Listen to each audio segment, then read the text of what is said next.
വിൻസി അലോഷ്യസിന്റെ പരാതിയിൽ ഷൈൻ ടോം ചാക്കോയുടെ വിശദീകരണം തേടിയിരിക്കുന്നു അമ്മ സംഘടന എന്നുള്ളതാണ്. പരാതിയിൽ അമ്മയിലെ 3-അംഗ സമിതി നടിയെ നേരിട്ട് കാണും. വിൻസി അലോഷ്യസിന്റെ പരാതിയിൽ സൂത്രവാക്യം സിനിമയുടെ ICC ഷൈൻ ടോം ചാക്കോയ്ക്ക് ഇന്ന് തന്നെ നോട്ടീസ് നൽകും. അതിനിടെ ഡാൻസ് ഓഫ് പരിശോധനയ്ക്കിടെ മുറിയിൽ നിന്ന് ഇറങ്ങി ഓടി നടൻ ഷൈൻ ടോം ചാക്കോ. ഇന്നലെ രാത്രി എറണാകുളത്തെ ഹോട്ടലിൽ നിന്നാണ് ഇറങ്ങി ഓടിയത്. ഷൈൻ ടോം 5 ദിവസമായി ഡാൻസ് ഓഫ് നിരീക്ഷണത്തിലായിരുന്നുവെന്ന് പോലീസ് അറിയിച്ചു. 24 ബിഗ് ബ്രേക്കിംഗ് ആണ് ഈ വാർത്ത. ഈ ദൃശ്യം ആദ്യം പുറത്തുവിട്ടത് 24 ആണ്. ഞങ്ങളുടെ പ്രതിനിധികൾ തത്സമയ വിവരങ്ങളുമായുണ്ട്. ആദ്യം വിഷ്ണു സുരേഷിലേക്കാണ്. വിഷ്ണു, കഴിഞ്ഞ 5 ദിവസമായി ഡാൻസ് ഓഫിന്റെ നിരീക്ഷണത്തിലായിരുന്നു ഷൈൻ ടോം ചാക്കോ. കൃത്യമായ വിവരത്തിന്റെ അടിസ്ഥാനത്തിൽ നടത്തിയ പരിശോധന തന്നെയാണ്, പക്ഷേ ഒന്നും കണ്ടെത്താൻ കഴിഞ്ഞില്ല. ഇപ്പോൾ പോലീസ് സംശയിക്കുന്നത് ലഹരി വസ്തുക്കളുമായി ഇയാൾ രക്ഷപ്പെട്ടിട്ടുണ്ടാകാം എന്നതാണ്. ഷൈൻ ടോം ചാക്കോ, ഇയാൾക്കായുള്ള തെരച്ചിൽ എങ്ങനെയാണ്? ഇയാൾ എവിടെയുണ്ടാകാം എന്ന ഏതെങ്കിലും ഒരു നിഗമനത്തിലേക്ക് പോലീസ് എത്തുന്നുണ്ടോ?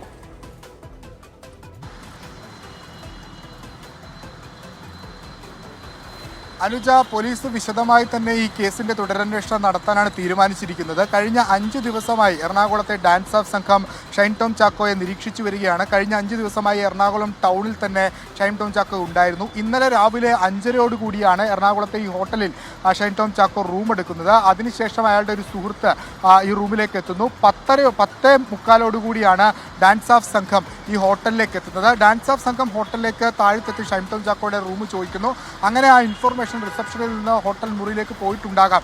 അങ്ങനെ ഇയാൾ ഈ റൂമിൻ്റെ അവിടുത്തെ ആ കീ ഹോൾ വഴി നോക്കുമ്പോൾ പോലീസ് പറയുന്നത് ആ ലെഫ്റ്റ് സൈഡിൽ, അതായത് ഈ കോറിഡോർ പൂർണ്ണമായും കാണാൻ കഴിയുന്ന രീതിയിലാണ് അവിടുത്തെ കീ ഹോൾ ഉള്ളത്. അങ്ങനെ പോലീസ് വരുന്നു എന്ന് മനസ്സിലാക്കി ഈ ഡോർ തുറക്കുന്നതിന് മുൻപ് തന്നെ ഷൈൻ ടോം ചാക്കോ ആ മുറിയുടെ പാളി വഴി അല്ലെങ്കിൽ ജനൽ വഴി ആ 3-ാം നിലയിൽ നിന്ന് 2-ാം നിലയിലേക്ക് സ്വിമ്മിംഗ് പൂളുള്ള ഭാഗത്തേക്ക് കടക്കുകയാണ്. അവിടെ ഒരു ഷീറ്റ് ഇട്ടൊരു പ്രതലമുണ്ടായിരുന്നു. ആ ഷീറ്റിലേക്ക് ചാടുകയാണ്. ആ ഷീറ്റ് ഒടിഞ്ഞു. അവിടെ നിന്ന് അയാൾ രക്ഷപ്പെട്ട് റിസപ്ഷൻ വഴി പുറത്തേക്ക് ഓടിപ്പോയി ഒരു ബൈക്കിൽ രക്ഷപ്പെട്ടു എന്നാണ് പോലീസിൽ നിന്ന് ലഭിക്കുന്ന വിവരം.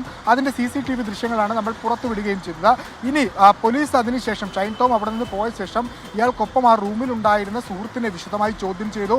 ഇയാളുടെ മൊഴി രേഖപ്പെടുത്തിയിട്ടുണ്ട്. ഇയാളുടെ മൊഴി നിർണായകമാണ്. അതായത് ഷൈൻ ടോം തന്നെ അവിടെ നിന്ന് ഓടിപ്പോയി എന്ന തരത്തിലാണ് പാലക്കാട് സ്വദേശിയായ ഈ സുഹൃത്തിൻ്റെ മൊഴിയുള്ളത്. ഇവർ ഇവിടെ ലഹരി ഉപയോഗിക്കുകയായിരുന്നു എന്ന വിവരത്തിൻ്റെ അടിസ്ഥാനത്തിൽ പരിശോധന നടത്തിയെങ്കിലും രാസലഹരിയുടെ ഒരു അംശവും കണ്ടെത്താൻ പോലീസിനായിട്ടില്ല. പക്ഷേ പോലീസ് ഒരു സംശയം പ്രകടിപ്പിക്കുന്നത് ഇത്തരത്തിൽ അസ്വാഭാവികത ഒന്നുമില്ല എങ്കിൽ, ലഹരി വസ്തുക്കളൊന്നും കയ്യിലില്ലായിരുന്നെങ്കിൽ എന്തിന് ഷൈൻ ഇവിടെ നിന്ന് പോലീസിൻ്റെ കണ്ണുവെട്ടി ചോടി എന്നൊരു ചോദ്യം പോലീസിന് മുൻപിലുണ്ട്. ആ ചോദ്യം സാധൂകരിക്കുന്നതിന് വേണ്ടിയാണ് ഷൈൻ ടോം ചാക്കോയെ വിളിപ്പിക്കാൻ പോലീസ് തീരുമാനിച്ചിരിക്കുന്നത്. ഇയാളെ പിന്നാലെ തേടി നടന്ന് കണ്ടെത്തിയ അന്വേഷണത്തിന്റെ ഭാഗമാക്കേണ്ട കാര്യം നിലവിൽ ഈ കേസുമായി ബന്ധപ്പെട്ടില്ല. കാരണം ഇതിൽ കേസ് രജിസ്റ്റർ ചെയ്തിട്ടില്ല. ഒരു ഇൻസിഡന്റ് ഉണ്ടായി, അതിൽ കുറച്ച് ക്ലാരിറ്റി വരുത്താനുള്ള ഉദ്ദേശത്തിലാണ് പോലീസ് ഉള്ളത്. ആ പോലീസ് ചോദ്യം ചെയ്യൽ നടപടികളൊക്കെ നടത്തിയ ശേഷമായിരിക്കും ഇനി കേസ് അടക്കമുള്ള കാര്യങ്ങളിലേക്ക് പോകുക എന്നാണ് നാർക്കോട്ടിക് സെൽ അടക്കം വ്യക്തമാക്കുന്നത്. ഇതിൽ ഷൈൻ ടോം ചാക്കോയുടെ കള്ളി വെളിച്ചത്താകുന്ന ഒരു സാഹചര്യം ഉണ്ടായി എന്നുള്ളതാണ് ഏറ്റവും പ്രധാനപ്പെട്ട കാര്യം. ഡാൻസ് ഓഫിൻ്റെ ഒരു ഇടപെടലും കൃത്യമായി എടുത്തു പറയേണ്ടതാണ്. നേരത്തെ കളമശ്ശേരി പോളിടെക്നിക് കോളേജിനകത്ത് നടത്തിയ റെയ്ഡ് നമുക്ക് മുൻപിലുണ്ട്. ഡാൻസ് ഓഫ് സംഘവും നാർക്കോട്ടിക് സെല്ലും ചേർന്നാണ് റെയ്ഡ് നടത്തിയത്. വളരെ കൃത്യമായ ആസൂത്രണ അടിസ്ഥാനത്തിൽ ആ ഹോസ്റ്റലിലേക്ക് കയറുകയും അവിടെ നിന്ന് കഞ്ചാവടക്കം പിടിച്ചെടുക്കുകയും സമാനമായ ഓപ്പറേഷനാണ് പ്ലാൻ ചെയ്തിരുന്നത്. പക്ഷേ അവിടെ നിന്ന് രാസലഹരി വസ്തുക്കൾ കണ്ടെത്താനായില്ല എങ്കിൽ പോലും ഷൈൻ ടോം ചാക്കോ ആ മുറിയിൽ നിന്ന് ഓടിപ്പോകുന്ന ദൃശ്യങ്ങളടക്കം പുറത്തു വന്ന പശ്ചാത്തലത്തിൽ ഷൈൻ ടോമിൻ്റെ ലഹരി ഉപയോഗവുമായി ബന്ധപ്പെട്ട് കൂടുതൽ കാര്യങ്ങൾ പൊതുസമൂഹത്തിന് അറിയിക്കാൻ അല്ലെങ്കിൽ സിനിമാ മേഖലയിലേക്ക് എത്തിക്കാൻ ആയിട്ടുണ്ട്. അതിൽ പോലീസിൻ്റെ പങ്കേറെ നിർണായകമാണ്. ഇനി ഷൈൻ ടോമിനെ വിളിപ്പിച്ച് ചോദ്യം ചെയ്താൽ മാത്രമാണ് ഏത് പശ്ചാത്തലത്തിൽ ഇവിടെ നിന്ന് ഓടി, എന്തിനാണ് മുറിയെടുത്തത്, നേരത്തെ ലഹരി ഉപയോഗിച്ചിട്ടുണ്ടോ, അക്കാര്യങ്ങളിലൊക്കെ ഒരു വ്യക്തത വരികയുള്ളൂ. അനുജ, അതാണ് എന്തിനാണ് ഇയാൾ ഓടിക്കളഞ്ഞത് ഡാൻസ് ഓഫ് പരിശോധനയ്ക്കിടെ എന്നുള്ള ഏറ്റവും പ്രധാനപ്പെട്ട ചോദ്യം തന്നെയാണ് അവിടെ നിൽക്കുന്നത്. ലഹരിയുമായി ഇയാൾ രക്ഷപ്പെട്ടതാണോ എന്നതിലേക്ക് പോലീസ് എത്തിച്ചേരുകയാണ്. ആ ഒരു പ്രാഥമിക നിഗമനം നിലവിലുണ്ട്. എങ്ങോട്ടേക്കാണ് ഇയാൾ പോയത് എന്നതിലുമുള്ള പോലീസിന്റെ പരിശോധന തുടരുകയാണ്. ഫ്ളാറ്റുകളിലൊക്കെ പരിശോധിക്കുന്നുണ്ട്.